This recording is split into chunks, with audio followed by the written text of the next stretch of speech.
Proclame ce qui est conforme à l'enseignement solide. Dis aux hommes âgés d'être sobres, dignes de respect, raisonnables et solides dans la foi, la charité et la persévérance. Quant aux femmes âgées, dis-leur de mener une vie sainte, de ne pas dire du mal des autres et de ne pas être esclaves de la boisson, de donner de bons conseils.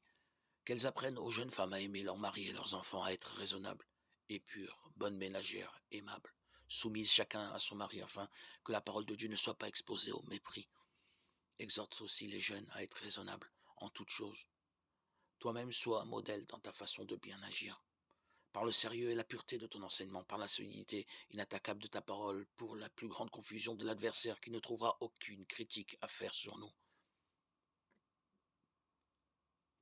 Les esclaves doivent être soumis à leur maître en toutes choses, aimables, ni agressifs, ni voleurs, mais manifestant une parfaite fidélité pour faire honneur en tout à l'enseignement de Dieu notre Sauveur.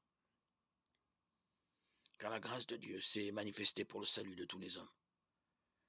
C'est elle qui nous apprend à rejeter le péché et les passions d'ici-bas, pour vivre dans le monde présent en homme raisonnable, juste et religieux, et pour attendre le bonheur que nous espérons avoir quand se manifestera la gloire de Jésus-Christ, notre grand Dieu et notre Sauveur. Car il s'est donné pour nous, afin de nous racheter de toutes nos fautes, et de nous purifier pour faire de nous son peuple, un peuple ardent à faire le bien. Voilà comment tu dois parler, exhorter et réfuter en toute autorité, que personne ne puisse te mépriser.